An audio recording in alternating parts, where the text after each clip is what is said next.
मित्रों, जो दूसरों के साथ अच्छा करता है उसको अच्छा मिलता है।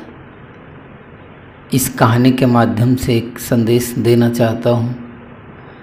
एक गांव में एक लड़का और माँ, उसकी माँ दोनों एक साथ रहते थे। निहायत गरीबी, इतनी गरीबी कि सुबह खाने को मिल जाए तो शाम का कोई ठिकाना नहीं, मिलेगा कि नहीं मिलेगा। और अगर शाम को मिल गया तो सुबह का कोई पता नहीं। बहुत निहायत गरीबी में ज़िंदगी कट रही थी।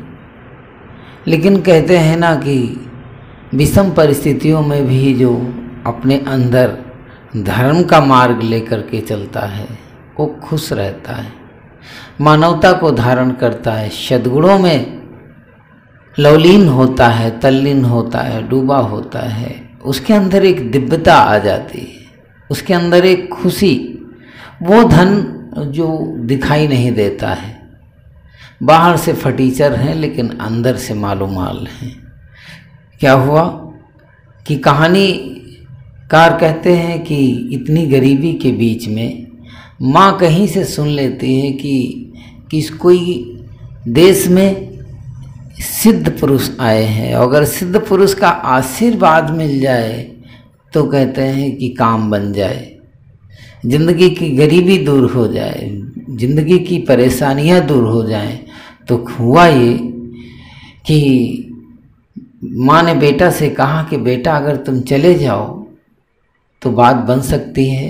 सफ़र बहुत लंबा है, 3-4 दिन लगेंगे आपको, सफ़र में आने में भी उतना समय लगेगा, लेकिन अगर मेहनत कर लोगे तो काम बन सकता है बेटा। बेटा मन बनाता है और चल देता है। कहाँ? उस सिद्ध पुरुष के पास में आशीर्वाद लेने के लिए चल देता है। चलते चलते रास्ते में एक माँ और बेटी रहते थे। गरीब तो थे ही, लेकिन दुर्भाग्य ने उनका साथ नहीं छोड़ा था। दुर्भाग्य से लड़की बावली थी, बोलती नहीं थी,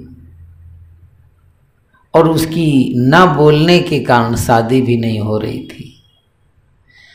वो लड़का रात रुकता है और सुबह जब चलने लगता है तो माता जी से कहता है अपनी बात, और फिर प्रस्थान करता है। कहता है, माँ कहती है कि बेटा तुम जा रहे हो इस सिद्ध पुरुष के पास, तो मेरी भी एक समस्या है, उस समस्या का समाधान कर लेना तो काम बन जाएगा। तो कहता है कि कहो माँ। माता कहती है कि बेटा ये मेरी बेटी है जो बोलती नहीं है, और जो बोलती नहीं है जिसके कारण उसकी शादी नहीं हो रही है, इसके बारे में पूछ करके आना उस सिद्ध पुरुष के पास। फिर आगे चलता है।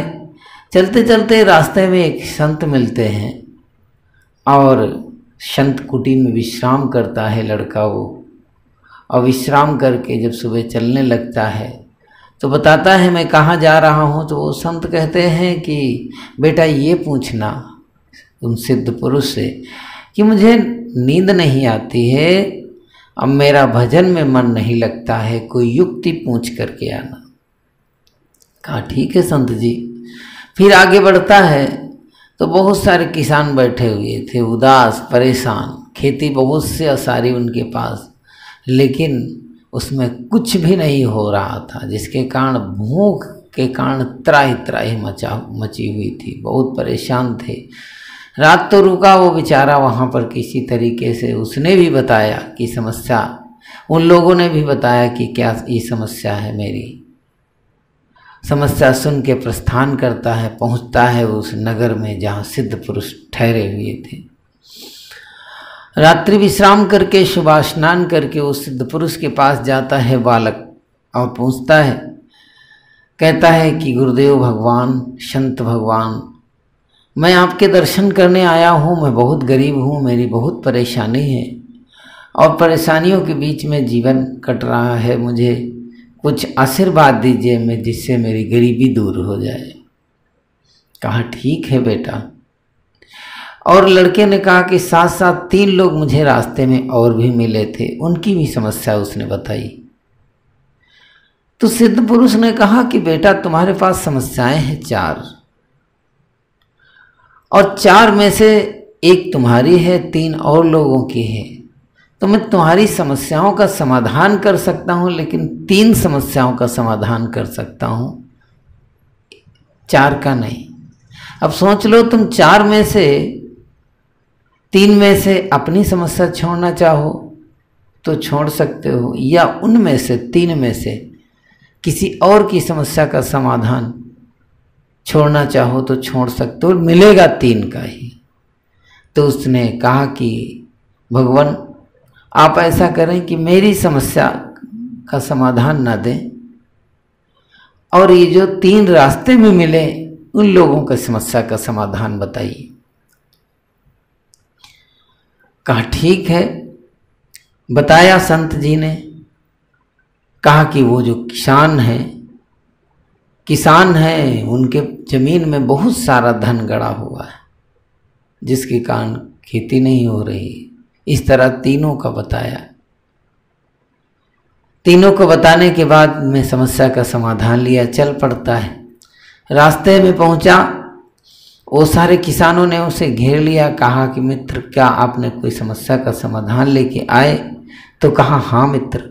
ऐसा करो मित्रों, जहाँ तुम बैठे हुए हो तुम्हारे खेत में इतना सोना चांदी गड़ा हुआ है जिसके कारण कुछ हो ही नहीं रहा है। कहा ठीक। खोदना शुरू किए, उसमें तो ढेर सारा सोना चांदी निकलना शुरू हुआ, बहुत ढेर के ढेर लग गए।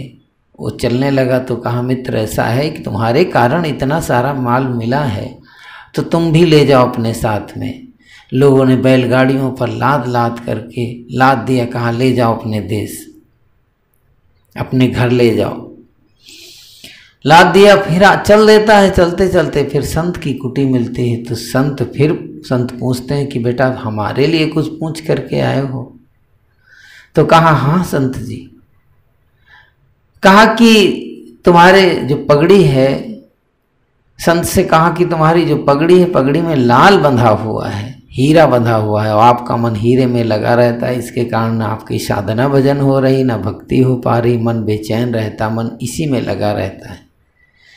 संत ने पगड़ी खोली और खोलने के बाद हीरा निकाला, लाल को निकाला और फेंकना चाहा। उसने सोचा कि फेंक करके क्या करेंगे, किसी काम नहीं आएगा। ऐसा करो बेटा तुम ही ले जाओ, तुम्हारे काम आ सकता है। फिर आगे बढ़ते हैं। बढ़ता है वो बालक, पहुंचता है उसी माँ के पास में। तो माँ से बातें कर ही रहा था कि संत जी ने बताया है कि उस माता की लड़की जिसको देखते ही बोलने लग जाए तो उसी के साथ शादी हो जाएगी। संयोग से कि ये सब बातें कर ही रहा था, लड़की आ गई। लड़की आई, आने के बाद पूछती है माँ से कि माँ दाल में कितना नमक डाला जाएगा? इतना सुनते ही माँ समझ गई, बस बन गया काम। उस अपनी लड़की को उस माँ ने लड़के के साथ शादी कर दिया और शादी करके विदा कर दिया। बंधुओं, वो जब इतना ढेर सारा सामान, हीरा, सोना, चांदी और साथ साथ में पत्नी को लेकर के घर पहुंचता है तो उसकी माँ बहुत खुश होती। कहा कि अरे दिव्य पुरुष ने इतना सारा तुमको दे दिया। तो कहा माँ मैंने अपने लिए तो कुछ मांगा ही नहीं था, ये तो मैंने दूसरों के लिए मांगा तो मुझे इतना मिल गया। बंधुओं, जो दूसरों के लिए मांगता है, दूसरों के लिए करता है तो उसका काम खुद ब खुद बन जाता है। कोई दूसरों के साथ करके देखे। बंधुओं, आपको मेरी कहानी अच्छी लगी हो तो मेरे चैनल को सब्सक्राइब करें, बेल आइकन को प्रेस करें, और आप सबको बहुत बहुत साधुवाद, धन्यवाद।